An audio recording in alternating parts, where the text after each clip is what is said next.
Assalamualaikum warahmatullahi wabarakatuh. Selamat pagi Bapak Ibu dan Medifriend semua.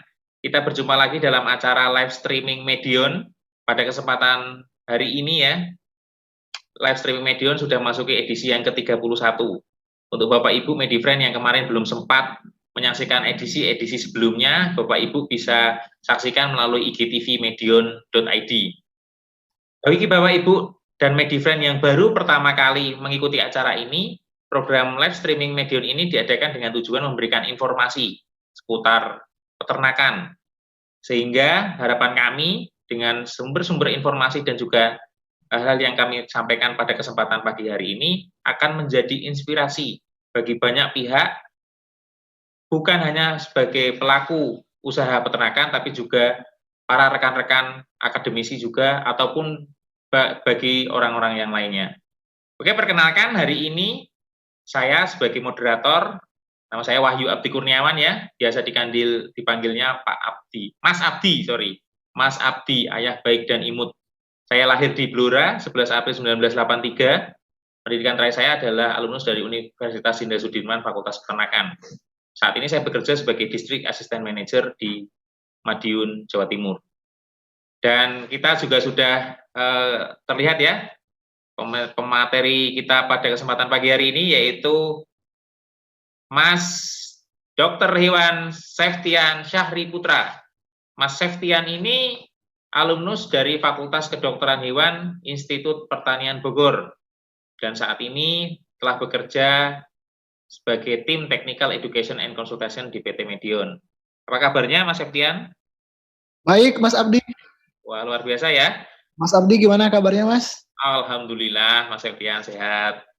Kami berdua akan coba menyampaikan materi mengenai manajemen broiler di musim penghujan. Ya sama tentunya dengan edisi-edisi sebelumnya ya. Di sesi pertama ini kami berdua akan menyampaikan penjelasan mengenai topik utama. Kemudian nanti di sesi kedua yaitu menjawab pertanyaan-pertanyaan yang sudah masuk dari Bapak Ibu dan Medifriend semuanya. Untuk pertanyaan seputar topik bahasan hari ini, Bapak Ibu dan Medifriend semuanya bisa email ke cs@medion.co.id. Nanti di akhir live streaming juga kami akan adakan giveaway. Ya, bukan hanya Mas Baim yang bisa giveaway ya, Medion juga bisa mengadakan giveaway untuk Bapak Ibu dan Medifriend semua. Jadi pastikan tonton terus acaranya sampai selesai ya. Oke, sekarang kita masuk ke sesi pertama, penjelasan yang langsung dibawakan oleh pembicara kita yang luar biasa, selanjutnya Mas Seftian. Monggo Mas Seftian. Baik, selamat siang Bapak dan Ibu semuanya. Salam sejahtera bagi kita semua. Nah, pada kesempatan siang ini kita akan bersama-sama mengulas sebuah topik mengenai manajemen pemeliharaan ayam, khususnya ayam pedaging atau ayam broiler. Nah, yang kita ketahui bersama-sama bahwa perbaikan genetik ayam broiler ini semakin baik ya, dari waktu ke waktu terus dilakukan perbaikan genetik. Oleh karenanya kita mendapatkan perolehan potensi yang semakin baik pula. Namun ternyata di sisi lain kita tetap dihadapkan dengan berbagai tantangan, terutama ketika lingkungan pemeliharaan tidak mendukung. Nah, salah satunya adalah ketika masuknya musim penghujan seperti yang kita rasakan saat ini ya. Oleh karena itu, pada kesempatan ini Bapak dan Ibu semua, kita akan membahas bagaimana strategi yang baik untuk tetap mempertahankan performa ayam broiler di musim penghujan yang saat ini kita hadapi. Ya, untuk pembahasan siang kali ini akan kita mulai dari pembahasan yang pertama adalah mereview sebetulnya seperti apa performa broiler modern saat ini. Lalu yang kedua kita akan lanjutkan dengan pembahasan karakteristik musim penghujan. Dan terakhir kita tentunya akan membahas seperti apa cara untuk mengantisipasi dampak negatif dari musim penghujan. Langsung saja untuk pembahasan yang pertama. Nah, Bapak dan Ibu semuanya, tentunya broiler modern yang dulu dan kini sudah berubah yang cukup pesat ya Bapak dan Ibu ya. Nah, perubahan genetik atau capaian performa saat ini paling tidak ada 3 yang kita ketahui. Yang pertama adalah fast grow atau pertumbuhan yang cepat untuk memperoleh berat badan yang cepat juga, yang tinggi. Kemudian dengan yang ketiga adalah perolehan FCR yang lebih efisien atau efisiensi ransum yang lebih rendah. Nah, ini ada tabel yang membandingkan perbaikan potensi ayam broiler yang semakin baik dari tahun ke tahun. Kita bandingkan saja misalnya di tahun 1950-an ya, butuh waktu 11 minggu untuk memperoleh berat badan 1,4 kg dan FCR dengan nilai 3. Namun di tahun 2016 ternyata hanya butuh waktu sekitar 5 minggu saja untuk memperoleh berat badan sekitar 2,29 kg dan FCR 1,53.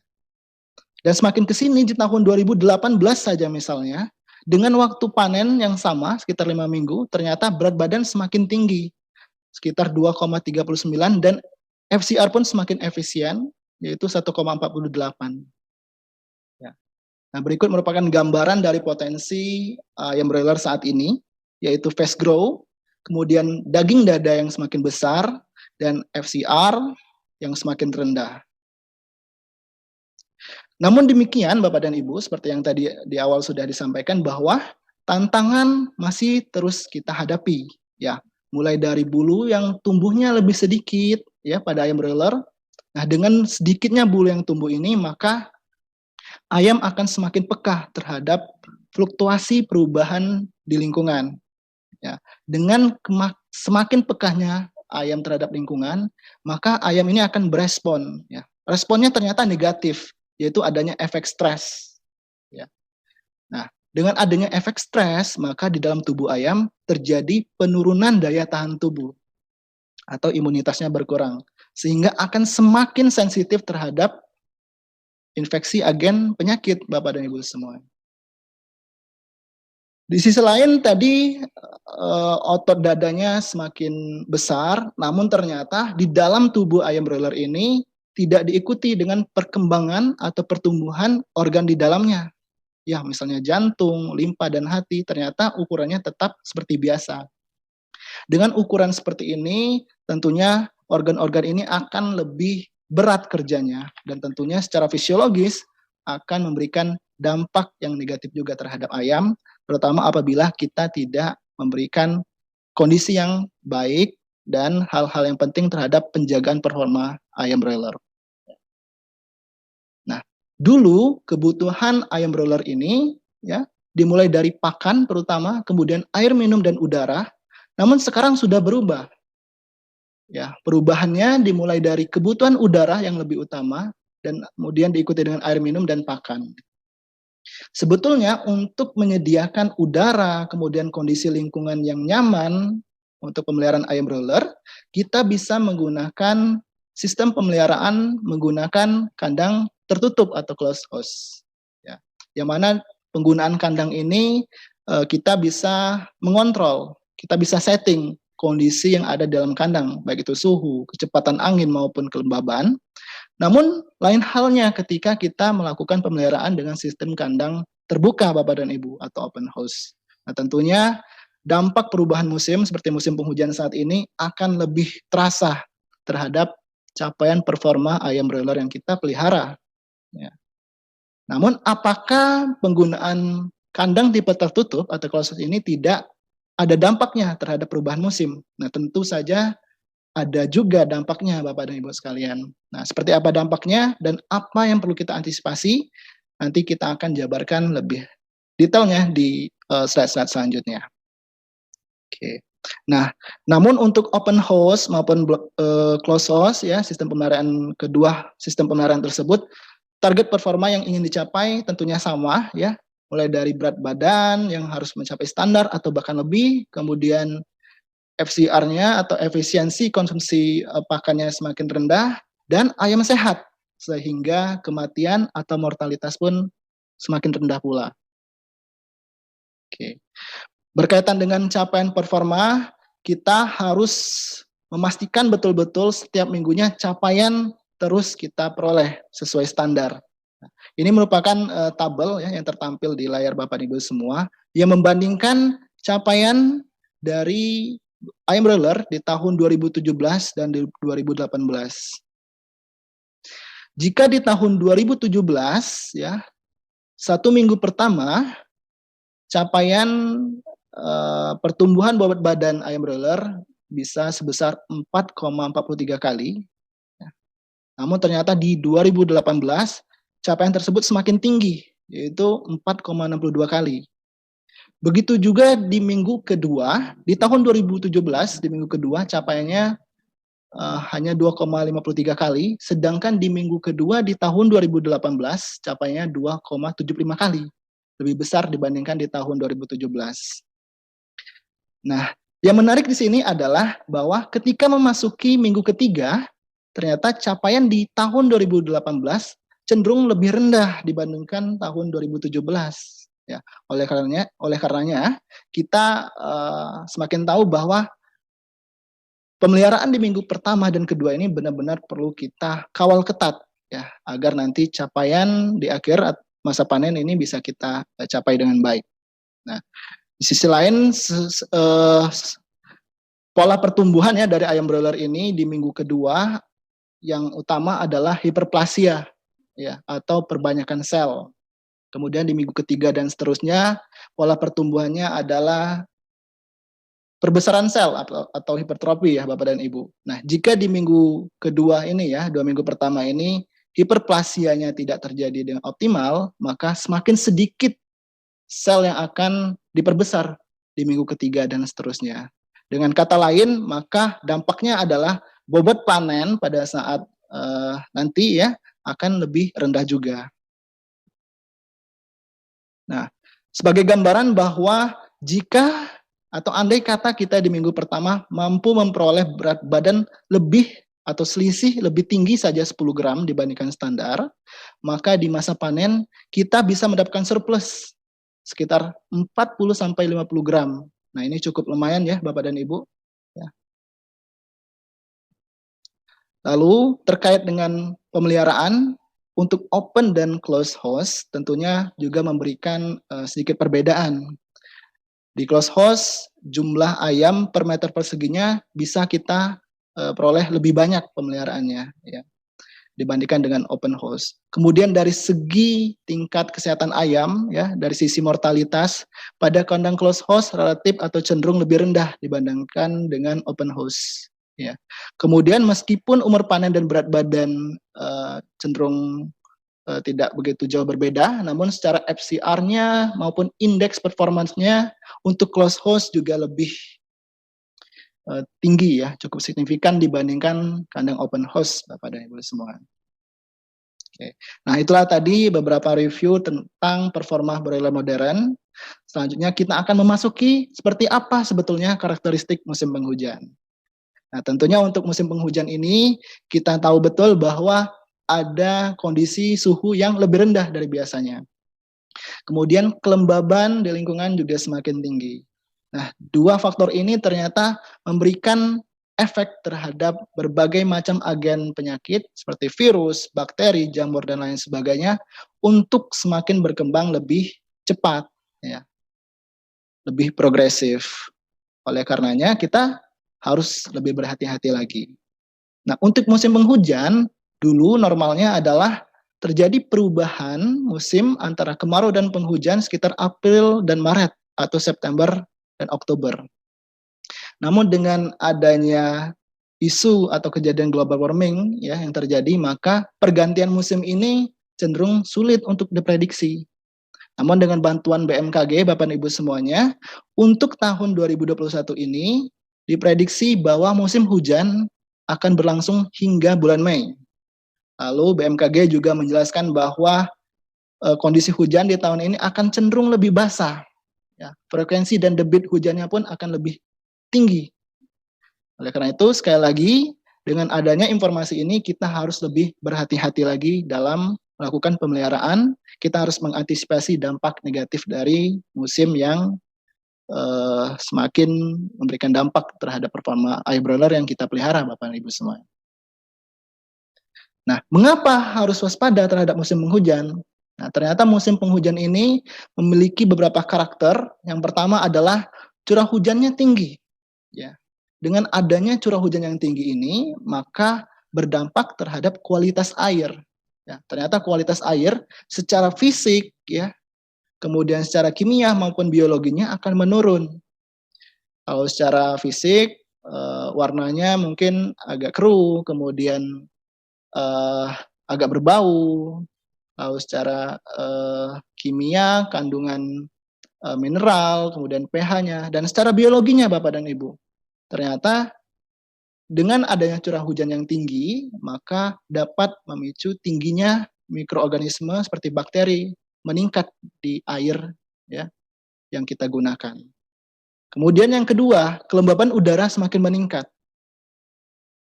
Beberapa pakar menyatakan bahwa ayam broiler modern akan cenderung lebih nyaman ketika kelembaban udaranya di bawah 70%. Nah, ketika ada musim hujan datang, kelembaban meningkat bahkan lebih dari 80 atau 85%. Nah, kondisi ini akan mengakibatkan dampak terhadap ayam. Misalnya pada sistem pernapasannya. Dengan adanya kandungan air di dalam udara yang semakin tinggi, maka akan menyulitkan ayam untuk bernapas, kemudian untuk mengatur suhu tubuhnya, ya. Kemudian di beberapa daerah, ya, terlebih di daerah-daerah farm yang dekat dengan pegunungan, maka angin di musim hujan ini cenderung lebih kencang dan bahkan arah anginnya juga tidak atau sulit untuk diprediksi, ya, Bapak dan Ibu semua. Lalu yang keempat, ya, di musim penghujan intensitas sinar matahari pun akan cenderung menurun. Nah, kita tahu bahwa untuk menginduksi ayam untuk makan, ya, di siang hari terutama pada pemeliharaan di kandang open house, maka sinar matahari ini dibutuhkan untuk agar ayam mau untuk makan. Ya. Nah, oleh karena itu untuk intensitas sinar ini atau cahaya perlu juga kita antisipasi di musim penghujan, Bapak dan Ibu semua. Lalu tentunya suhu lingkungan yang semakin rendah. Ya. Nah, terutama pada pemeliharaan ayam ya di masa brooding 2 minggu pertama. Nah, di 2 minggu pertama ini ternyata ayam belum cukup mampu untuk mengatur suhu tubuhnya. Dengan adanya suhu yang lebih rendah di lingkungan, maka dampak stres pada ayam pun akan semakin tinggi. Lalu dengan kelembaban tinggi dan suhu yang rendah tadi, maka agen penyakit sekali lagi akan berkembang lebih progresif, lebih cepat, ya, sehingga akan banyak sekali kasus penyakit yang terjadi. Nah, kami memiliki data terhadap kualitas air, Bapak dan Ibu semua, yang kami bagi ke dalam 3 waktu ya, yaitu ada bulan Oktober 2019 hingga Maret 2020, kemudian April hingga September 2020, kalau yang tadi Oktober 2019 hingga Maret ini 2020, termasuk ke dalam musim penghujan, lalu bulan April hingga September 2020 ini musim kemarau, dan Oktober hingga Desember 2020 ya datanya ini masuk saat ini ya musim penghujan. Meskipun di antara beberapa waktu ini ada yang kita sebut dengan masa peralihan atau pancaroba. Nah, dari data ini dapat kita lihat bahwa beberapa kondisi secara biologi ya maupun kimia air ini mengalami ada yang menaik ya, ada yang turun. Nah, pada musim penghujan ternyata terjadi kasus dan masalah air. Terutama untuk biologi adanya peningkatan coliform dan E. coli. Lalu untuk kimianya pH dan nitritnya juga meningkat kasusnya, serta secara fisik kejernihannya juga berkurang, Bapak dan Ibu semua. Selain data kualitas air, kami juga memiliki data rata-rata suhu efektif atau suhu yang dirasakan oleh ayam. Nah, data ini kami peroleh dari sistem pemeliharaan closed house. Nah, ternyata memang closed house juga terpengaruh, ya, ayamnya terpengaruh dengan adanya perubahan musim. Dilihat dari suhu yang dirasakan oleh ayam. Ya, dari musim kemarau hingga musim penghujan, ternyata relatif cenderung terjadi penurunan suhu yang dirasakan oleh ayam. Ya. Selain itu, kami juga memiliki data ranking penyakit, ya, 10 besar, dari bulan Oktober 2019 hingga Desember 2020 yang kami bagi juga ke dalam 3 waktu ya, musim penghujan 2019 hingga Maret 2020, musim kemarau, kemudian musim penghujan lagi ya hingga Desember 2020. Nah, di sini kita bisa lihat bahwa memang terjadi beberapa fluktuasi ya kejadian penyakit ya, mulai penyakit bakterial, protozoa dan sebagainya. Nah, untuk mempermudah pembacaan dari grafik ini, saya buatkan grafik berikut ya. Nah, di sini kita bisa lihat bahwa dominannya kejadian penyakit yang terjadi pada ayam broiler pada rentang waktu tadi adalah penyakit bakterial, Bapak dan Ibu semua. Mulai dari penyakit CRD ya. Nah, penyakit CRD ini memang di musim penghujan di tahun 2019 kemarin cenderung lebih rendah, ya, kemudian meningkat lebih tinggi di 2020 ya, B04 atau bulan April hingga September, dan kemudian menurun ya di 2020 di bulan Desember 2020 ini. Namun kalau kita lihat tadi dari data BMKG, kalau saat data 2020 bulan Desember saja sudah sekitar segini ya. Mungkin saja nanti hingga selesai bulan musim penghujan di tahun 2021 ini, maka kejadian cara ini juga akan bisa saja meningkat lebih tinggi dibandingkan musim kemarau. Begitu juga dengan kejadian CRD kompleks, Bapak Ibu semuanya. Lalu khususnya untuk kolibasilosis, ya, kalau memang di musim kemarau kemarin agak lebih tinggi ya, sedikit dibandingkan di musim penghujannya. Namun dengan kondisi prediksi curah hujan yang lebih lebat ya, lebih basah, maka kemungkinan hingga Mei 2021 ini maka kondisi atau kejadian kasus kolibasilosis pun akan semakin meningkat pula. Oke. Kalau tadi penyakit bakterial, di posisi keempat ada penyakit protozoa, ya, penyakit koksidiosis Bapak Ibu semua. Nah, kalau di sini benar-benar kita ketahui bahwa di musim penghujan memang kejadiannya lebih tinggi dibandingkan musim kemarau. Lalu untuk penyakit yang kelima ada koriza. Di sini juga terkonfirmasi lebih tinggi kejadiannya dibandingkan musim kemarau ya. Di musim penghujan lebih tinggi. Lalu untuk penyakit viral ada penyakit gemboro, penyakit IBH dan ND. Ya. Kalau untuk gemboro kita lihat memang sedikit lebih tinggi di musim kemarau dibandingkan musim penghujan. Namun untuk penyakit IBH ternyata cenderung lebih tinggi di musim penghujan dibandingkan dengan musim kemarau. Begitu juga penyakit ND yang lebih tinggi di musim penghujan dibandingkan di musim kemarau. Meskipun di data Desember 2020 masih rendah, namun tidak menutup kemungkinan hingga nanti terakhir bulan Mei 2021 kejadian ND ini akan semakin meningkat, Bapak Ibu semua. Lalu ada penyakit NE dan terakhir ada penyakit mikotoksikosis. Ya, ternyata kejadian mikotoksis di musim penghujan cenderung lebih tinggi dibandingkan di musim kemarau. Ya. Oke. Lalu respon ayam pada saat musim penghujan ini seperti apa? Ya. Ternyata ayam ini sebagai makhluk hidup dia punya respon fisiologi. Ya. Ayam memiliki suhu yang lebih tinggi dibandingkan makhluk hidup secara umumnya. Pada saat DOC saja misalnya suhu tubuhnya sekitar 41 sampai 42 derajat Celcius. Kemudian pada saat dewasanya sekitar 38,8 hingga 40 derajat Celcius. Ya. Nah, ketika musim hujan ini datang, suhu lingkungan lebih rendah pada biasanya, maka ayam akan berespon, akan melakukan hemostasis, Bapak dan Ibu. Responnya ternyata negatif, ya, bentuknya stres.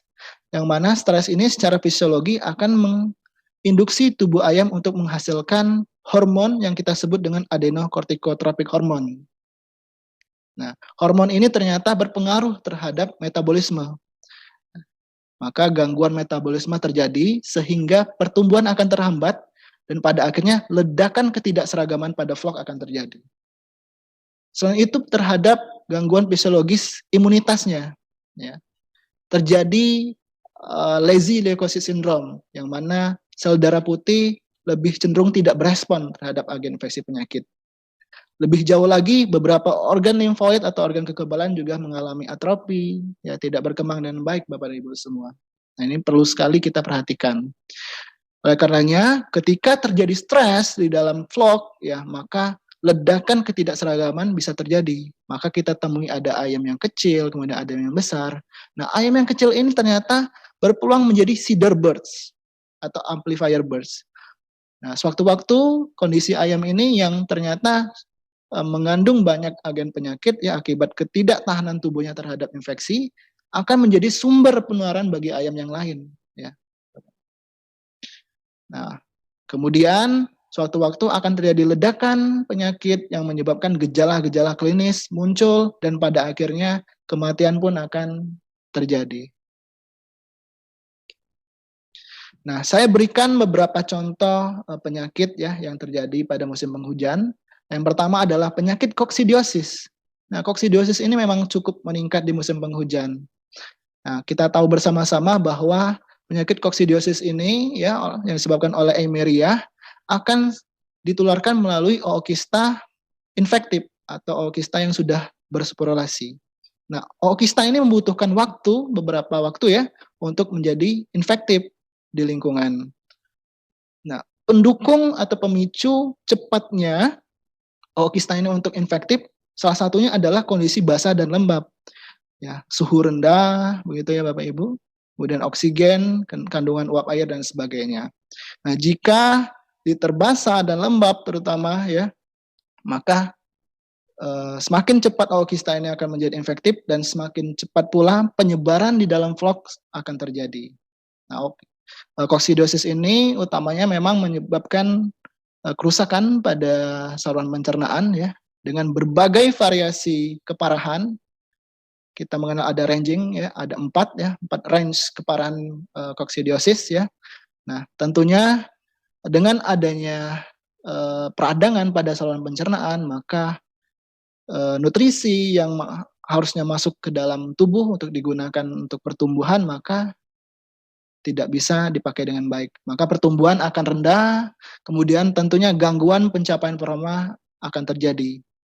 Nah, koksidiosis ini ternyata juga mampu menyebabkan kematian bahkan hingga 90%. Ya. Lalu menyebabkan juga kondisi imunosupresif ya. Atau daya tahan tubuh menjadi lebih rendah ya, baik secara langsung maupun tidak langsung. Dan akhirnya pasti akan menyebabkan kerugian ekonomi. Lumayan juga ya berarti ya Mas, koksi ini Mas ya? Betul sekali Mas Abdi. Ya. Ya, ini makanya kandang close house memang yang sering kena ini Mas, kalau kondisi kayak gini Mas. Betul, baik di open maupun kandang close house, kalau memang manajemennya kita tidak lakukan yang baik, maka kejadian koksi memang masih akan tetap cukup tinggi Mas Abdi. Iya. Ya. Baik, kalau tadi penyakit protozoa ya kita ambil contoh. Nah, kemudian saya ambil contoh untuk penyakit bakterialnya ya, ditunjang dengan kualitas air yang tadi kita dapatkan datanya ya. Nah, ini penyakit kolibasilosis Bapak dan Ibu semuanya. Dan terjadi bisa secara lokal maupun sistemik ya. Misalnya adanya ompalitis, kemudian peradangan pada saluran cerna, lalu ada koligranuloma bentuknya, kemudian perubahan patologi anatomi yang lain seperti pada hati maupun jantung. Nah, kejadian-kejadian kondisi seperti ini, maka sekali lagi akan menurunkan pertumbuhan dan gangguan capaian performa. Lebih jauh lagi akan menyebabkan kematian, sampai 20% bahkan. Nah, kolibasilosis, mungkin Bapak dan Ibu semua mengenal ada APH, Avian Pathogenic Escherichia coli. Ya, ternyata meskipun memang E. coli ini dikenal flora normal di dalam tubuh, tapi dengan adanya APH ini ya, ternyata dia truly pathogenic. Dengan kemampuan kolonisasinya di berbagai organ di tubuh, ternyata bisa sangat-sangat berpengaruh terhadap performa ayam Bapak dan Ibu semua. Karena dia truly pathogenic. Ya. Nah, kita harus waspada juga terhadap E. coli ya. Nah, tentunya dengan adanya kejadian penyakit, peternak akan merogoh gocek yang lebih banyak gitu ya, maka kerugian ekonomi akan terjadi. Nah, tadi penyakit bakterial, sekarang penyakit mikotoksikosis. Akibat lingkungan dengan suhu yang lebih rendah, kemudian kelembaban yang tinggi, maka jamur akan sangat mudah sekali tumbuh. Dengan adanya jamur yang tumbuh ini, peluang untuk adanya kontaminasi racun jamur atau mikotoksin juga akan semakin tinggi. Nah, racun jamur ini ternyata sangat banyak ya pengaruhnya terhadap tubuh ketika terinfeksi pada ayam ya. Bisa menyerang saluran pencernaan, hati ya, kemudian gizzard dan macam-macam, termasuk organ limfoid ya, organ kekebalan. Ya. Nah, jamur ini juga bisa menyebabkan kondisi imunosupresif pada ayam atau daya tahan tubuh menurun, tentunya pertumbuhan sekali lagi akan rendah dan gangguan capaian performa dan kerugian ekonomi akan terjadi. Nah, lalu saya ambilkan juga contoh untuk penyakit viral. Ini ada ND ya. ND cenderung juga meningkat di musim penghujan. ND ini yang kita ketahui sangat mampu untuk menyerang berbagai sistem organ di dalam tubuh. Sistem saraf misalnya, kemudian sistem pencernaan, sistem urinari dan sebagainya. Dengan tingkat atau variasi keganasan yang bermacam-macam. Nah, khususnya untuk di Indonesia dengan diketahui ya, ada genotipe yang paling dominan bersirkulasi adalah genotipe 7, maka genotipe ini merupakan yang ganas atau velogenik. Ini bisa menyebabkan kematian bahkan mencapai 100%. Ya. Dan tentunya sekali lagi kerugian ekonomi akan diperoleh. Nah, lanjut untuk penyakit viral, ternyata eksistensi penyakit IBH baru-baru ini atau akhir-akhir ini memang semakin meningkat. Banyak sekali beberapa farm ya yang saya temui mengkonfirmasi bahwa terjadi kasus IBH dan ini sudah kami konfirmasi juga berdasarkan data PCR. Nah, IBH ini juga cukup merugikan dengan perubahan-perubahan patologi anatomi yang terjadi pada ayam. Bisa terjadi pada hatinya tentunya ya, yang semakin membuat keparahan ya. Kemudian otot maupun jantung ini juga bisa diserang oleh infeksi virus penyebab IBH ini dan berbagai organ lainnya. Ya, sekali lagi dengan infeksi virus seperti IBH, ND dan penyakit yang lainnya akan menyebabkan kerugian yang cukup tinggi ya bagi peternak. Ya. Oke, nah itulah tadi karakteristik musim penghujan. Dan terakhir kita akan membahas sebetulnya seperti apa antisipasi di musim penghujan ini, Bapak Ibu semua. Oke, nah paling tidak ada 3 cara antisipasi di musim penghujan. Yang pertama adalah menciptakan zona nyaman atau comfort zone. Nah, untuk menciptakan zona nyaman ini dapat kita lakukan dengan perbaikan, pembersihan dan desinfeksi. Ya, dan ini dimulai sejak awal, ya bahkan pada saat istirahat kandang. Nah, untuk tindakan perbaikan, tentunya kita perlu mengevaluasi kira-kira di kandang kita ada yang rusak tidak, misalnya kandang bocor, kemudian atap ada yang bolong, ya ini harus segera kita perbaiki. Dan jangan sampai ada lubang-lubang di atap, ya kemudian ada yang bolong. Nah ini tentunya akan membahayakan bagi ayam. Ya. Nah, di closed house ternyata juga sering sekali yang kita temui bahwa ada bagian-bagian tirai yang bolong. Ya. Nah, bagian bolong ini ada yang besar, ada yang kecil ya. Tentunya bervariasi Bapak dan Ibu semua. Bahkan yang kecil jika lubangnya kecil ini agak membuat kita kesusahan untuk mendeteksi keberadaannya. Oleh karena itu di kandang closed house biasanya kita memberikan atau melakukan metode 9 titik ya. Dengan menggunakan wind speed meter, kita cek kecepatan anginnya di 9 titik di dalam kandang. Jangan sampai ada perbedaan di 9 titik ini sebesar lebih dari 1 meter per second. Ya. Nah, jika ada lubang seperti ini, kita baiknya segera tutup ya. Kita tambal bagian tirai yang berlubang. Lalu di kandang closed house di musim penghujan, tentu saja ternyata bisa menyebabkan perembesan air hujan melalui tirai-tirai yang dipasang. Nah, jika terjadi seperti gambar yang di layar ya Bapak dan Ibu, ini akan bisa menyebabkan sekam-sekam ya atau liter yang di bagian pinggir ini akan semakin basah, lembab dan kemudian menjadi tempat agen penyakit untuk bisa berkembang. Nah, ini tentunya akan bahaya. Nah, kita baiknya memberikan tirai tambahan atau amplop. Ya. Lalu untuk mencegah air hujan langsung mengenai tirai, kita juga bisa memberikan penambahan atau pelebaran dari atap kandang yang kita gunakan. Ya. Lalu untuk kandang closed house juga seringkali kita menemukan titik-titik dead spot. Ya. Nah ini terjadi karena adanya pemasangan inlet yang terlalu rapat. Nah ini tidak baik juga. Sebaiknya untuk satu kipas paling tidak kita berikan celah sekitar 10 cm Bapak dan Ibu. Lalu di musim penghujan dengan suhu yang rendah seperti ini, kita juga bisa memberikan penambahan dari mesin pemanas ya, atau alat pemanas. Misalnya di Medan menggunakan indukan gas Medan di beberapa titik ya di kandang. Nah, selain di dalam kandang, tentunya juga kita perlu memperhatikan biosecurity di bagian luar kandang juga ya. Nah, untuk kandang-kandang panggung di musim penghujan cenderung kita temui banyaknya gendangan air ya. Nah, terutama di bawah kandang panggung tersebut. Nah, untuk mengantisipasinya, baiknya kita membuat di bagian bawah ini agak lebih cembung ya. Ya, agar nantinya aliran air hujan yang di sini bisa bergerak menuju pinggir kanan ataupun kiri. Nah, di bagian kanan dan kiri ini kita buat parit yang menuju ke limbah.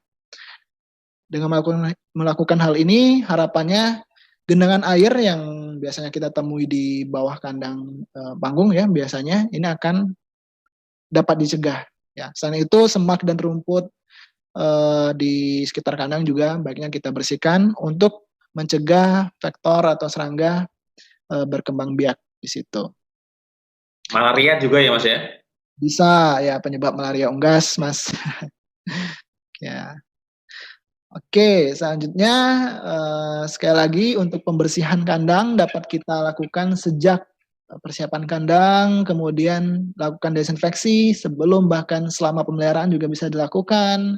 Lalu penyemprotan insektisida seperti yang tadi Mas Abdi sampaikan untuk membantu meminimalisir keberadaan nyamuk ya Mas ya. Bisa juga kita lakukan. Nah, untuk di musim penghujan janganlah kita lakukan seperti pada gambar yang di atas ini ya. Ini merupakan proses check-in ya, di mana dilakukan sangat terbuka. Nah, andai saja pada saat ini terjadi hujan, maka box DOC ini akan basah dan tentunya akan membuat ayam atau DOC stres ya. Baiknya kita menyiapkan tempat yang lebih teduh atau tempat yang ada atapnya untuk kendaraan yang membawa box DOC. Ya, Bapak dan Ibu, seperti pada gambar yang sebelah kanan yang bagian atas. Nah, kemudian sebaiknya juga pintu dari mobil yang terbuka ya, box mobil yang terbuka ini tidak langsung melawan arah angin. Dan jangan biarkan pula box DOC ini dibiarkan di luar lebih dari 30 menit karena akan memberikan efek stres pada ayam.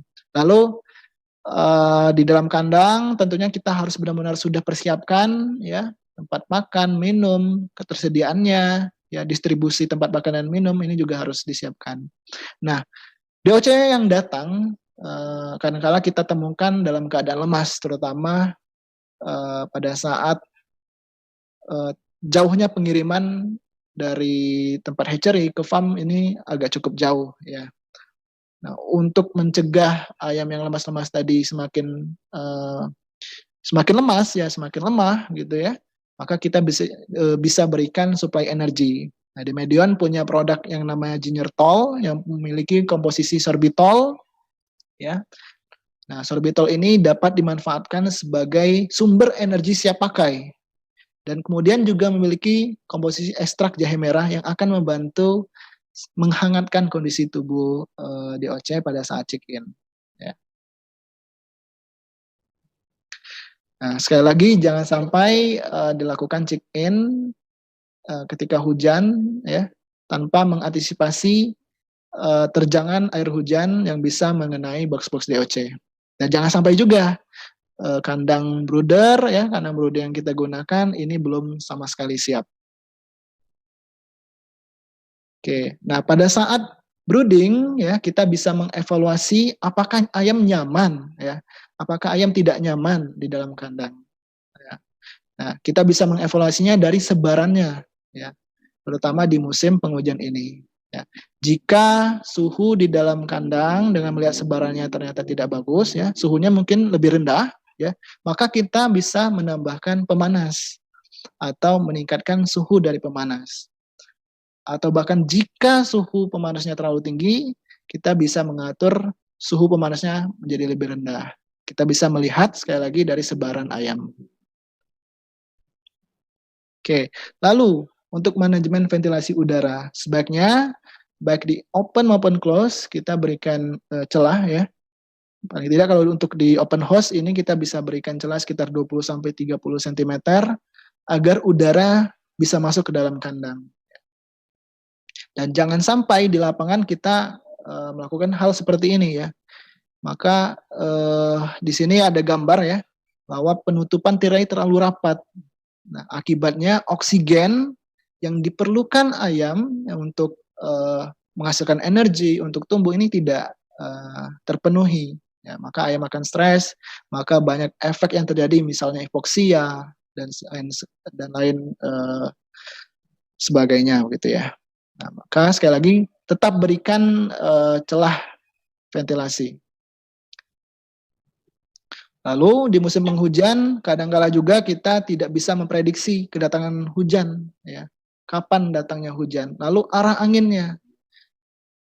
Untuk mempermudah di lapangan, ya, kita bisa menggunakan katrol, terutama untuk manajemen buka tutup tirainya. Oke.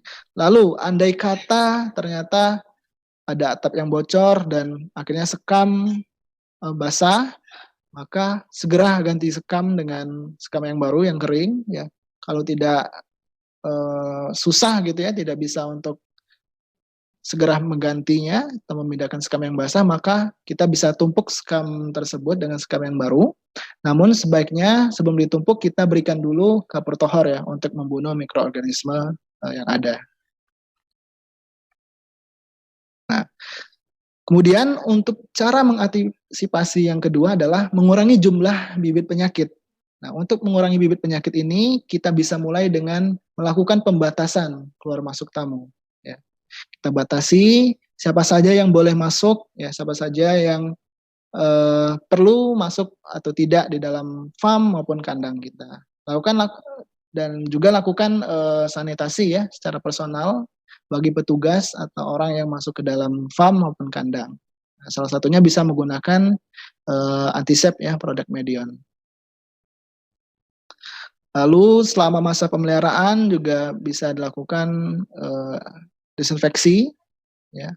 Lalu untuk kendaraan yang masuk juga sebaiknya dilakukan disinfeksi, bisa menggunakan sporades ya. Kalau ini secara manual, bisa juga dilakukan secara otomatis ya, seperti gambar yang di bawah ini. Ini secara otomatis, jika ada kendaraan yang lewat bisa disensor gitu, maka alat menyemprot desinfektan akan segera menyala. Ya. Nah, selain tadi kandang, kemudian secara personal kita lakukan desinfeksinya, lalu untuk peralatan di dalam kandang seperti tempat makan, tempat minum, ya juga perlu kita lakukan desinfeksi secara rutin.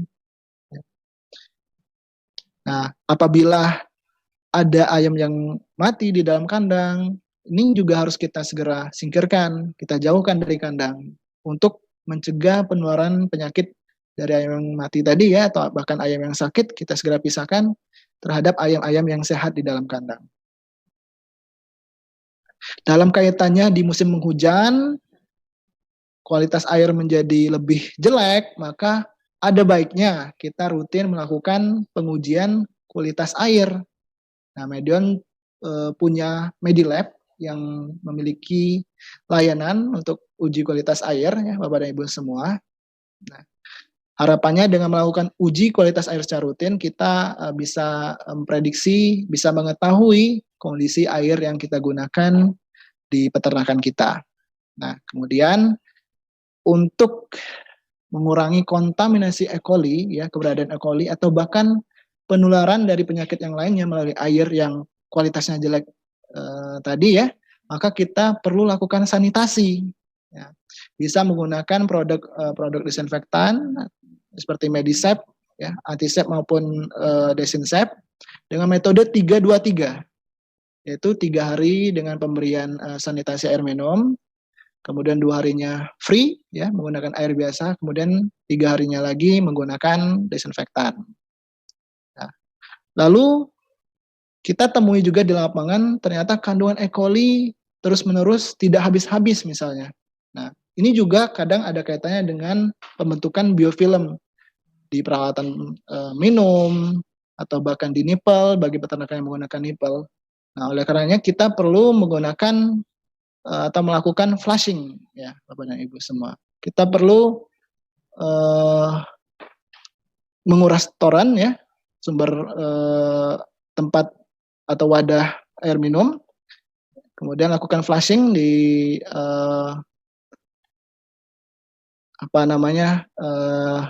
paralon gitu ya, tempat air minum, ya.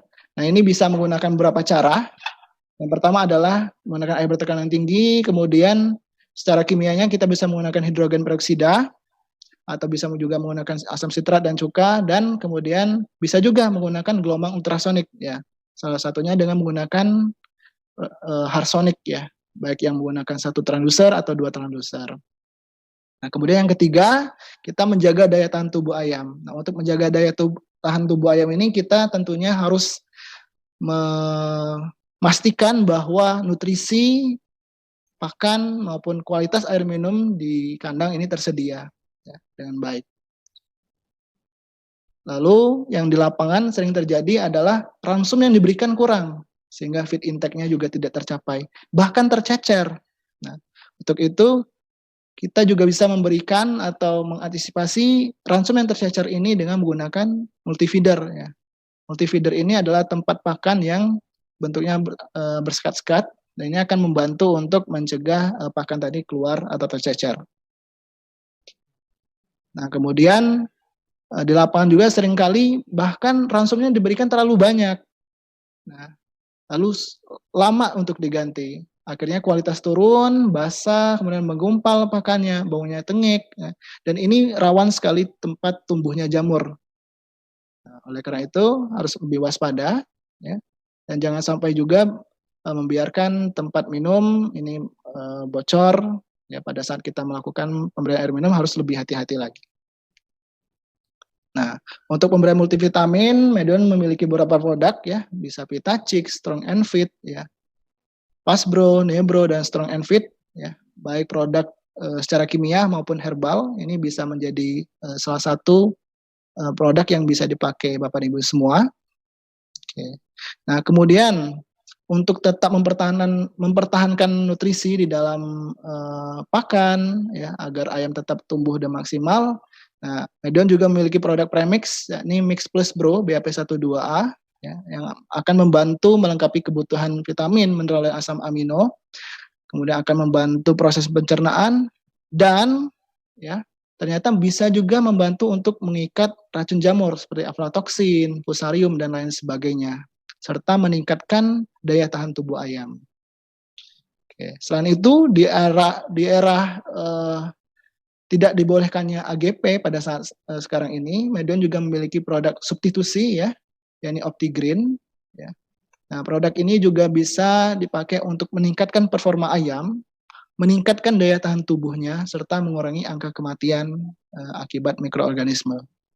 Ya, OptiGreen ini bisa diberikan dengan dosis 2 gram tiap kilogram pakan. Lalu, jika tadi kita bahas ada penyakit-penyakit yang menyerang, ya, atau bisa menyerang hati, maka Medion juga memiliki produk, ya, Heprofit, ya.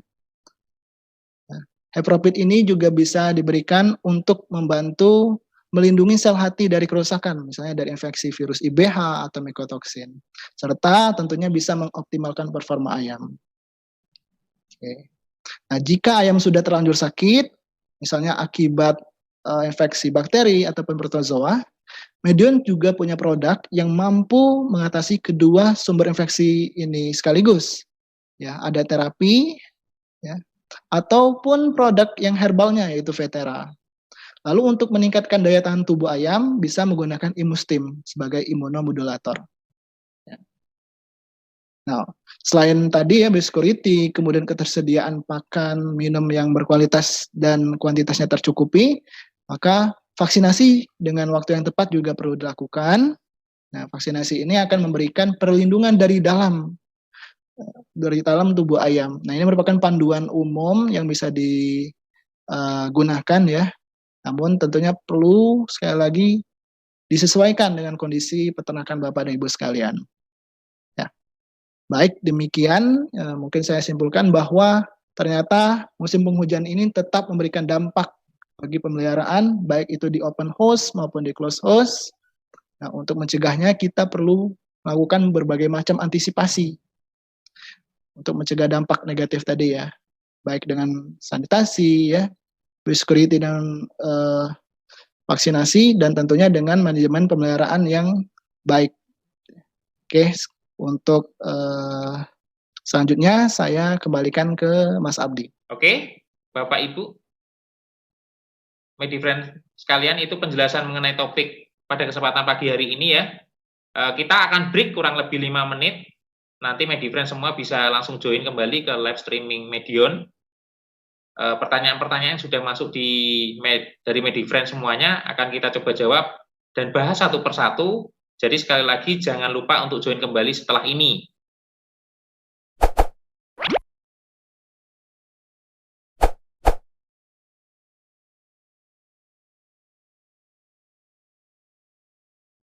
Oke, Bapak Ibu dan Medifriend semuanya, terima kasih sudah bergabung kembali di live streaming Medion, sesi tanya jawab ya.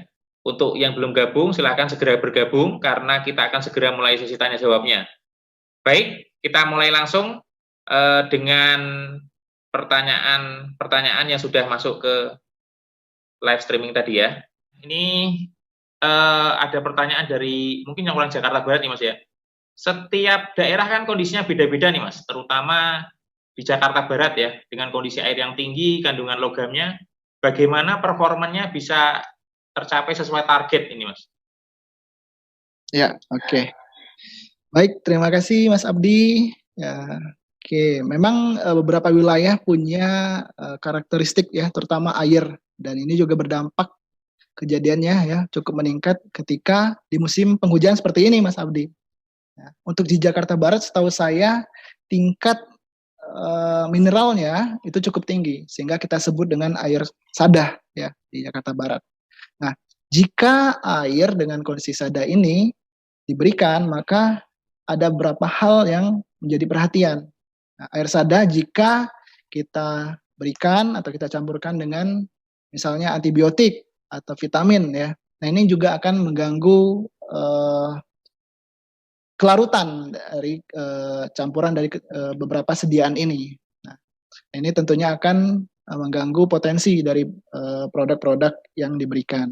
Begitu juga ketika kita memberikan air yang kondisi sada ini untuk dilarutkan dengan vaksin. Nah, dengan pengguna air sada ini juga akan menurunkan potensi dari vaksin yang kita gunakan. Nah, ini tentunya tidak kita inginkan ya di lapangan ya, Bapak dan Ibu semua. Nah, bagaimana cara mengantisipasinya jika memang kondisi airnya seperti ini? Ya, tentunya kita pastikan yang pertama adalah cek kualitas air. Ya, apakah memang masih dalam rentang yang cukup bagus ya, atau kualitasnya masih cukup baik untuk bisa digunakan atau tidak. Nah, kalau memang tidak, maka yang pertama kita bisa menggunakan susu skim. Nah, kalau di Medion ada beberapa produk, ada Medimil, ada Netrabil yang bisa membantu untuk menurunkan kadar dari mineral tadi ya, atau ion-ion yang ada di airnya. Ya. Kemudian di lapangan juga kita biasanya menggunakan ada water filter. Ya, water filter ini juga akan membantu mengurangi kadar mineral di dalam air. Selain itu juga biasanya menggunakan pasir zeolit, Mas. Nah, pasir zeolit ini masih juga cukup umum ya digunakan di lapangan. Ya. Pasir zeolit ini dikenal mampu mengikat gitu ya ion-ion mineral di air ya, sehingga nanti airnya akan semakin meningkat kualitasnya. Lalu ternyata ada juga yang menggunakan antikoagulan seperti EDTA ya. EDTA itu etilen diamin tetraasetik asid ya. Ini ternyata bisa juga membantu untuk menurunkan kadar mineral yang tinggi di dalam air. Nah, begitu Mas Abdi yang saya ketahui. Pasti tentunya harus cek air dulu ya Mas ya. Betul Mas, iya. Nah, ini perlu beberapa teman-teman harus cek juga di Medion juga udah menyediakannya itu juga ya. Nah, ini ada lagi nih Mas, dari ini mungkin pertanyaan hampir-hampir mirip ya dari Mbak Asmaul Husna sama beberapa lagi tadi.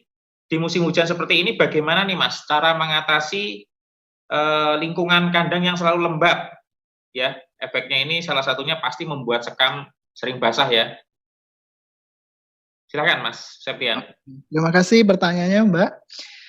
Oke, memang seperti yang kita bahas tadi ya, memang cenderung di musim penghujan ini kondisi scum atau litter itu cenderung kadang lebih basah ya kita temukan. Nah, caranya bagaimana untuk mengantisipasi? Nah, yang pertama kita bisa cek struktur kandang. Apakah ada atap yang bocor? Ya, misalnya. Nah, makanya kalau misalkan kita temukan struktur kandang yang mengalami kerusakan seperti ini, maka segera kita lakukan perbaikan. Nah, kadangkala terutama di kandang open house terutama ya. Nah, tampias air hujan ini mudah sekali masuk ya. Sehingga membasahi sekam atau litter. Nah, namun di lapangan akibatnya adalah penutupan tirai ini terlalu rapat jadinya. Ya, jadi penutupan tirai terlalu rapat sehingga sirkulasi udara menjadi semakin buruk. Ya, padahal ayam masih butuh oksigen untuk bernapas. Akhirnya kalau tidak ada oksigen, ayam akan mengalami hipoksia, ya, atau kekurangan oksigen di dalam darahnya. Dan ini akan berdampak cukup berat, bahkan bisa menyebabkan asites misalnya. Nah, oleh karena itu tetap berikan celah di tirai yang kita gunakan. Paling tidak tadi ya sekitar 20-30 cm. Lalu perhatikan pada saat kita melakukan pemberian air minum misalnya, jika masih menggunakan secara manual. Jangan sampai tumpah gitu ya. Dan kemudian lakukan segera evaluasi ketika memang ada bagian skam yang basah, tadi itu segera kita buang ya, kita ganti dengan yang baru. Karena lama-kelamaan maka skam tadi yang basah akan lama-lama akan lebih banyak dan menggumpal. Nah, ini akan menjadi tempat agen patogen ya, misalnya tadi Ookista dari Emeria akan semakin cepat bersporulasinya, atau mungkin pertumbuhan dari jamur dan sebagainya. Nah, jika memang sudah susah sekali untuk dibuang, maka bisa kita tumpuk saja dengan sekam yang baru, ya, yang kering, yang bersih. Tapi sebaiknya sekali lagi kita tambahkan dulu kapur, ya, kapur tohor untuk membunuh mikroorganisme yang sudah ada di situ. Ya. Nah, pertama, sirkulasi tetap dipertahankan, lalu lihat struktur kandang apakah ada hal-hal yang perlu diperbaiki, ya. Kemudian cek evaluasi, dan ini harusnya dilakukan secara rutin. Takutnya ada bagian-bagian kandang yang ternyata basah, dan apabila kita tidak segera melakukan tindakan gitu ya, nanti efeknya akan semakin parah. Ya, gitu Mas Abdi. Terima kasih. Mungkin cukup menjawab ya tadi ya, ada beberapa pertanyaan. Nah, ini ada yang menarik juga nih Mas, dari siapa ya tadi ya? Ini ada desinfektan dan antiseptik apa nih Mas yang paling efektif saat kondisi hujan seperti ini ya? Apalagi khususnya dengan apakah kita semprotkan sekam untuk mengurangi ookista atau seperti apa gitu ya? Mungkin bisa dijawab oleh Mas Septian nih. Baik, oke. Kalau berkaitan dengan desinfektan ya, jadi sebetulnya kita di lapangan paling tidak mengenal ada 3 golongan desinfektan ya, yang paling sering dipakai. Yang pertama adalah golongan iodin. Nah, iodin ini atau mungkin juga disebut dengan golongan oxidizing agent ya. Kemudian ada golongan quartz, juga ada golongan aldehida atau formaldehid. Nah, beberapa golongan ini ya tentunya juga punya cara kerja dan karakteristiknya masing-masing. Contohnya untuk iodin saja misalnya. Iodin ini sifatnya oksidator kuat. Makanya kalau misalnya kita memberikan sanitasi ya, semprot desinfektan ke dalam kandang, yang ternyata di dalam kandang tersebut ternyata banyak alat-alat yang terbuat dari besi, maka akan meningkatkan peluang kejadian berkarat pada alat-alat tersebut. Nah, ini perlu kita juga perhatikan ya, Bapak dan Ibu semua. Oke. Nah, kemudian untuk yang kuat, nah, kuat ini ternyata tidak mampu untuk membunuh atau membasmi virus yang misalnya tidak beramplop. Nah, makanya kalau misalkan tujuannya untuk membunuh virus yang tidak beramplop, jangan gunakan yang golongan kuat, Bapak dan Ibu semua. Nah, yang golongan ketiga ya, tadi yang aldehida, ini cukup kuat ya. Cara kerjanya kuat ya, namun agak cukup bersifat toksik sehingga pemberiannya pun tidak disarankan pada saat ada ayam di dalam kandang ya. Jadi jangan berikan desinfektan yang dari golongan formaldehid pada saat ada ayam di dalam kandang karena nanti berisiko terhadap kejadian toksik. Ya. Namun untuk penggunaan di lapangan, Medion memiliki beberapa produk ya, baik golongan iodin ya, contohnya ada Antisep ya, ada Neo Antisep dan Desinsep. Ini bisa digunakan untuk sanitasi personal, kemudian untuk sanitasi air minum ya, kemudian ada golongan Quartz. Ini contoh produknya ada Medisep, ada Zaldes, juga bisa untuk sanitasi personal maupun air minum, kemudian formaldehid ya.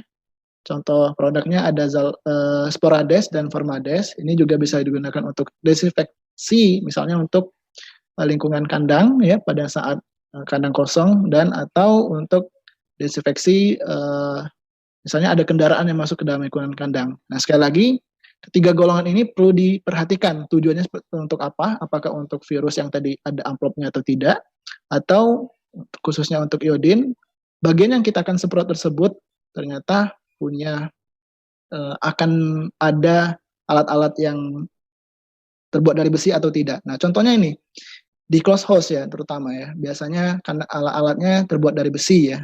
Nah, kalau ada alat-alat seperti itu, baiknya kita tidak menggunakan desinfektan yang terbuat atau tergabung atau tergolong dari golongan-golongan yang dari iodin tadi, Bapak Ibu semua. Jadi hal-hal semacam itu yang perlu kita perhatikan. Ya, gitu Mas Abdi. Iya, menarik ya untuk desinfektan ini memang cukup banyak pilihannya di lapangan ya, Mas Septian ya, dengan kondisi seperti ini ya. Terus ini ada lagi nih Mas Septian, 2 minggu pertama kan fokusnya pada perbanyakan sel ya, kita tahu tadi hiperplasia ya. Kemudian 2 minggu berikutnya perbesaran sel.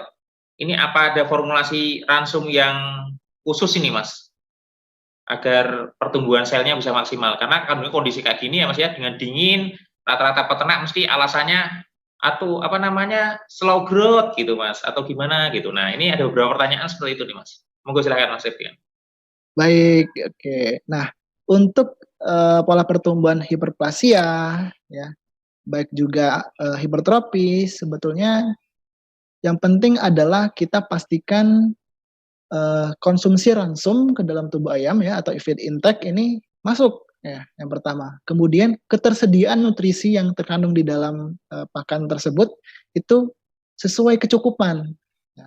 Dengan melakukan atau memastikan hal ini, pastinya yang tadi ya, pola pertumbuhan secara hiperplasia maupun hipertrofi pasti akan tercapai dengan baik. Nah, oleh karenanya pakan yang kita gunakan harus juga dievaluasi apakah kualitasnya baik dan tentunya pada saat pemberian ketersediaannya cukup ya. Nah, misalnya ketersediaan protein, karbohidrat ya, vitamin, mineral dan vitamin serta asam amino. Nah, namun jika ternyata manajemen penyimpanan pakan, kemudian hal-hal yang lain misalnya suhu yang terlalu tinggi atau tingkat cahaya yang terlalu terang ya ternyata juga bisa berefek terhadap kandungan nutrisi di dalam pakan ya. Oleh karenanya sebaiknya kita tetap mempertahankan kondisi atau ketersediaan nutrisi tersebut dengan pemberian suplemen ya atau premix misalnya. Nah, tadi yang saya berikan contoh ada produk Medion ya, premix mix plus bro BAP 12A. Ini memiliki kandungan-kandungan nutrisi ya, baik tadi protein, karbohidrat ya, dan macam-macam juga ada juga asam aminonya. Nah, ini juga harapannya bisa menopang ketersediaan nutrisi di dalam pakan dan tentu kembali lagi pola pertumbuhan hiperplasia dan hipertrofi tadi akan terjadi secara optimal juga. Oh iya. Gitu. Ya, betul-betul. Penggunaan Mix Plus ini cukup baik ya Mas ya. Apalagi tadi ada toxin bindernya juga ya, ada enzimnya juga ya. Jadi betul. Cukup membantu untuk ke hal ini ya. Nah tadi Mas Septian ada bahasan tentang ini mungkin pertanyaan banyak banget nih Mas, saya baca juga susah ini ya. Ada beberapa bahasan tentang ini Mas, herbal ya, kita tadi ada Gingertol, kemudian ada Kumafit, Fastbro gitu ya. Ini ada pertanyaan Mas, jika herbal ini digunakan pada jangka panjang ya, apakah ada efeknya gitu Mas? Apalagi dengan kondisi saat ini memang banyak sekali peternak akhirnya memilih ke herbal ya, dengan kondisi close house dan sebagainya gitu. Monggo Mas Septian. Oke. Ya, herbal memang saat ini sedang hangat-hangatnya sebetulnya ya. Ya, mungkin juga bukan dari saat ini saja sih, mungkin beberapa waktu yang lalu sudah cukup hangat ya. Terlebih lagi saya tahu ternyata di dunia pun juga sedang menambah-nambahkan penggunaan herbal ini, Mas Abdi. Nah, penggunaan herbal ini ya ternyata eh, secara ranging atau range dosisnya itu cukup lebar. Jadi untuk penggunaannya secara cukup lama atau dalam waktu yang cukup panjang ini tidak memberikan risiko sejauh ini. Ya, bahkan Aman saya belum berarti ya Mas ya? Aman betul ya? masih aman dan belum ada informasi bahkan misalnya untuk kejadian menyebabkan resistensi misalnya itu juga kita belum dapat informasi, belum ada informasinya. Oleh karena itu untuk penggunaan herbal ini masih bisa dikatakan aman ya. Kemudian untuk penggunaan herbal ya di lapangan baiknya menggunakan produk-produk yang terstandar ya. Sudah banyak sebetulnya perusahaan-perusahaan yang menghasilkan produk-produk herbal ya. Misalnya juga Medion, memproduksi produk-produk herbal seperti tadi ada Genyertol. Dengan menggunakan produk-produk herbal yang terstandar, tentunya kita mendapatkan beberapa manfaat ya. Pertama adalah dosis yang nanti yang akan digunakan akan lebih tepat sesuai sasaran tujuan. Kemudian nutrisi atau zat aktif yang ingin dipakai pun ya sesuai tujuannya juga akan lebih tepat juga dibanding kita tidak menggunakan bahan-bahan yang belum terstandar. Nah, ini akan juga meningkatkan rasa aman bagi kita pengguna produk-produk herbal tersebut ya. Nah, begitu Mas Aldi ya. Oke, Mas Septian. Ini ada pertanyaan lagi nih. Ini tadi Mas Septian bahas tentang asites ya. Ini pada ayam broiler kan rentan juga terhadap asites nih Mas. Apakah asites hanya karena ayam broiler pertumbuhannya cepat atau seperti apa sebenarnya Mas Septian? Silakan Mas Septian. Oke, baik Mas Abdi. Ini bagus sekali ya pertanyaannya. Oke, pertanyaan tadi apakah asites hanya terjadi pada pertumbuhan yang cepat ya pada ayam broiler? Ya. Sebetulnya memang secara genetik ayam broiler ini kan memang dirancang gitu ya agar pertumbuhannya cepat. Tapi kendalanya adalah organ di dalam tubuhnya ini nggak mengikuti percepatan pertumbuhan otot dada ya dari ayam yang semakin modern ini ya. Nah, akibatnya apa? Akhirnya ya jantung ya salah satunya harus bekerja lebih berat. Nah, sebetulnya kalau kita berbicara tentang asites ya, apapun yang menyebabkan kerja jantung dan juga paru-paru ini bisa menyebabkan asites. Ya, contoh tadi pertumbuhan yang terlalu cepat ya, terlalu. Ya. Sedangkan jantung tadi tidak cepat pertumbuhannya, jadi tetap normal seperti biasa pertumbuhannya dan ini menyebabkan kerja jantung semakin berat. Ya. Ini bisa menyebabkan asites. Ya. Kemudian kondisi yang lain misalnya stres ya, bisa heat stress, bahkan cool stress ya, stres dingin pada musim penghujan. Ini juga bisa menyebabkan asites ya. Dengan adanya stres, maka respon di dalam tubuh, termasuk jantung juga, ini akan bekerja lebih cepat. Akhirnya apa? Tekanan hidrostatis di dalam pembuluh darah ini bisa sangat tinggi dan akhirnya plasma darah ini akan bisa menembus membran pembuluh darah atau membran semi permeable ya di pembuluh darah ini akan bisa terjadi. Akhirnya plasma tadi yang bisa keluar sehingga masuk ke dalam rongga torak ya atau rongga dada atau bahkan rongga perut yang kita sebut dengan asites tadi. Ya. Kemudian kejadian lain misalnya hipoksia yang juga tadi saya sampaikan ya ketika sirkulasi di dalam kandang buruk ya. Jadi ketersediaan oksigen di dalam kandang sangat minimal. Nah, ini juga jantung akan berespon nih untuk bagaimana caranya organ-organ ya jaringan-jaringan tubuh yang lain tersuplai dari sisi nutrisi dan kandungan oksigen ya. Karena jantung kan merupakan organ yang sebagai pemompah darah ke seluruh tubuh. Nah, jika oksigen ini rendah, maka jantung juga akan bekerja lebih berat dan akhirnya tadi tekan hidrostatis akan semakin meningkat, akhirnya plasma merembes ke dalam rongga-rongga tubuh. Ya, itu hipoksia. Kemudian kejadian yang lain misalnya seperti adanya kondisi hipoproteinemia, ya, atau kondisi di mana protein di dalam darah ini sedikit atau minimal. Nah, kondisi ini biasanya dapat disebabkan karena uh, malnutrisi atau nutrisi yang dikonsumsi ya oleh ayam ini tidak tercukupi ya, terutama protein.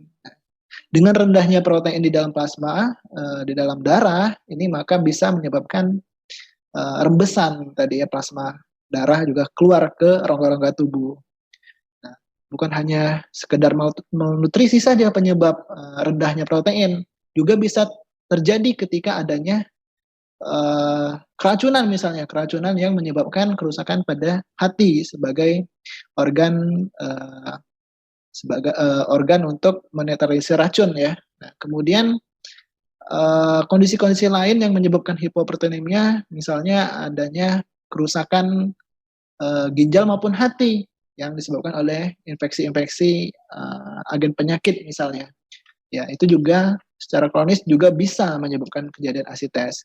Kemudian dari segi manajemen ya juga kalau tadi kita sebut ada oksigen, nah, maka apabila manajemen tadi tidak baik, misalnya ventilasi tidak tersedia dengan baik, maka ayam kekurangan oksigen. Tapi juga ketika ada infeksi saluran pernapasan atas, nih, ya, yang menyebabkan ayam susah untuk bernapas sehingga intake ya atau hirupan udara yang mengandung oksigen ke dalam tubuh juga rendah. Nah, ini juga dapat berimplikasi terhadap kejadian asites pada ayam.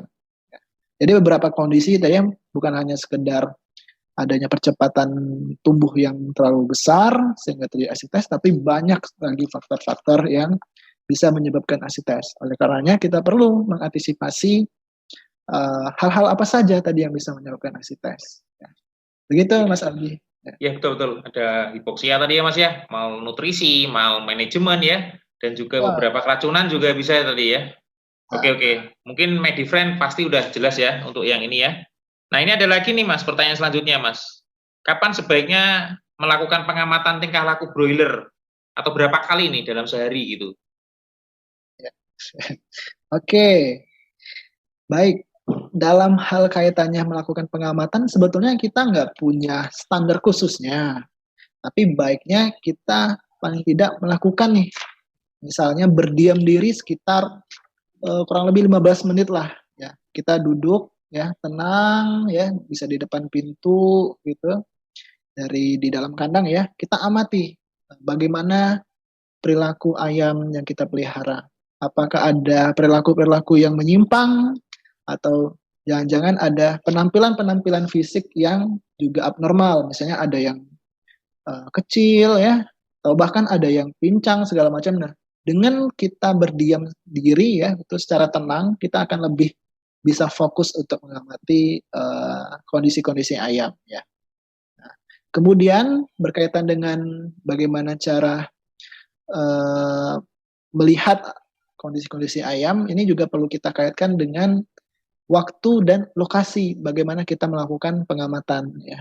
Untuk terkait waktu, jika misalnya kita ingin melihat keaktifan ayam, kita bisa lihat ketika kita memberikan pakan ya. Di situ ayam yang kita beri pakan sebetulnya dengan bunyi-bunyian misalnya dari mesin pakan, kemudian ada gerakan anak kandang ya kalau misalkan masih manual, ini juga bisa sebetulnya menstimulus ayam untuk bergerak mendekati tempat makan. Nah, ini kita bisa lihat keaktifannya. Jangan-jangan ada ayam yang tidak aktif nih. Nah, ini bisa memberikan indikator apakah ayam tersebut punya masalah atau tidak. Jangan-jangan punya masalah kaki misalnya ya. Nah, kemudian bisa juga kita melihat penyebaran ayamnya seperti apa. Apakah sebarannya bagus apa tidak. Nah, sebaran biasanya kadang-kala juga kita bisa lakukan pada saat istirahat di malam hari ya. Di malam hari kita lihat sebaran ayamnya. Nah, itu untuk beberapa waktu ya. Nah, untuk keaktifan juga sebenarnya juga bisa sih kita lakukan melihat keaktifannya sekitar 1 sampai 2 jam setelah pemberian makan. Nah, kita juga bisa melihat sih bagaimana keaktifan ayam pada saat itu. Oke, itu untuk waktu. Nah, untuk lokasi, nah, baik open maupun close host, kadangkala memang ada saja tempat yang eh, tidak begitu baik ya di dalam kandang. Misalnya ada tempat-tempat yang sering sekali terjadi kebocoran pipa di situ. Kemudian ada bagian-bagian yang anginnya terlalu kencang di situ, atau bagian-bagian yang mudah lembab ya bagian situ. Nah, di sini merupakan bagian-bagian kritis yang perlu kita sering amati ya. Nah, jadi ada waktu, kemudian lokasi yang perlu kita amati, yang lebih kita prioritaskan untuk kita amati ya. Jadi itu Mas Abdi yang bisa saya sampaikan. Oke. Terima kasih Mas Sofian. Berarti memang setiap waktu ya kita harus melihat ya kondisi ayam ya, jangan cuma 1 kali, 2 kali gitu ya, mungkin beberapa kali, dan memang harus seterusnya karena ini memang si bos sudah ada di kandang ya, jadi kita harus terus perhatikan kondisinya si bos ini ya. Oke, ini ada pertanyaan selanjutnya ini Mas Sofian ya. Pernah dengar kalau kekebalan itu terbentuk setelah ayam makan, Mas? Jadi ketika gizzard itu mencerna dan dia itu akan mulai terbentuk kekebalan. Nah, ini seperti apa nih Mas Sofian? Silakan Mas Sofian. Oke, jika kekebalan yang dimaksud itu adalah antibodi, maka sebetulnya kita perlu tahu bahwa antibodi ini sumbernya ada 3 ya. Yang pertama adalah antibodi yang berasal dari induk. Ini yang kita sebut dengan maternal antibody. Kemudian adalah antibodi dari vaksinasi atau yang kita sebut dengan infeksi buatan. Nah, dengan melakukan vaksinasi maka akan terbentuk antibodi. Ya. Kemudian ada infeksi secara alami, ya, atau karena adanya challenge ya atau tantangan oleh mikroorganisme atau agen bibit penyakit yang ada di lapangan. Jadi ada 3 sumber sebetulnya kekebalan yang ada. Nah, di sisi lain sebetulnya kalau tadi berkaitan dengan makan gitu ya, sebenarnya tidak berefek langsung terhadap antibodi ya. Nah, tapi dia secara tidak langsung ternyata juga punya pengaruh ya. Misalnya untuk ayam-ayam muda yang 1 sampai 3 hari pertama kan memiliki kuning telur ya sebagai organ atau bagian dari struktur limfoid sekundernya. Nah, dengan kita memberikan makan, ini akan merangsang gerak peristaltik di usus agar nantinya penyerapan kuning telur ini akan semakin maksimal. Nah, kuning telur ini kita tahu bersama-sama bahwa tadi yang kita sebut dengan maternal antibody masih sangat banyak ya terkandung di kuning telur ya, terutama di imunoglobulin Y-nya ya atau Y atau IgY atau IgG bahkan kita sebut. Nah, ini akan segera terserap ketika kita memberikan makan ya, memberikan rangsangan peristaltik pada usus ayam. Jadi secara tidak langsung akan memberikan efek ke situ. Lalu untuk tadi ya, jadi untuk menghasilkan antibodi baik secara vaksinasi maupun challenge lapangan, ternyata tidak semerta-merta terbentuk secara langsung ya. Ada organ yang berkaitan di situ ya. Yang kita sebut tadi ya, ada organ kekebalan atau organ limfoid. Nah, organ kekebalan dan atau organ limfoid ini juga akan lebih berkembang ya, atau berkembangnya baik jika nutrisi-nutrisi di ayam ini akan tercukupi ya. Salah satunya dengan pemberian pakan dengan kualitas dan ketersediaan atau kecukupan yang sesuai juga gitu ya. Jadi berkaitan tapi ada hal-hal yang perlu kita perhatikan juga di sini. Oke, begitu Mas Abdi. Ya, berarti memang beberapa peternak memang harus merubah ya Mas ya. Kadang-kadang dulu ada peternak lama kan kasih minum dulu baru kasih makan gitu ya. Jadi ini semakin cepat pakan memang akan membentuk tadi juga ya. Semakin lebih baik juga ya. Ya.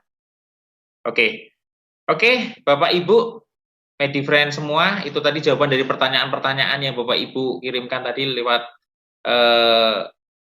pertanyaan-pertanyaan yang belum sempat kita jawab hari ini, tetap akan kita jawab dan kita melalui email ya tentunya ya. Seperti yang sudah kami janjikan di depan tadi Bapak Ibu bahwa kita akan mengadakan giveaway ya. Caranya seperti bagaimana Bapak Ibu dan MediFriend semuanya. mudah, yaitu cukup menjawab pertanyaan-pertanyaan seputar tentang topik dan bahasan pada kesempatan kali ini. Tentunya pertanyaan itu akan kita posting ya hari ini di IG Story. Jadi jangan lupa cek IG Story MediFriend semuanya setelah acara live streaming ini selesai. Nah, untuk jawabannya juga, untuk pemenangnya juga akan kami tayangkan di IG Story. Jadi jangan lupa untuk follow medion.id. Sekali lagi, jangan lupa follow medion.id. Dan juga, jangan lupa juga untuk subscribe kami di medion.co.id. Oke, akhir kata Bapak Ibu, terima kasih. Dan mohon maaf jika ada kata-kata kami yang kurang berkenan.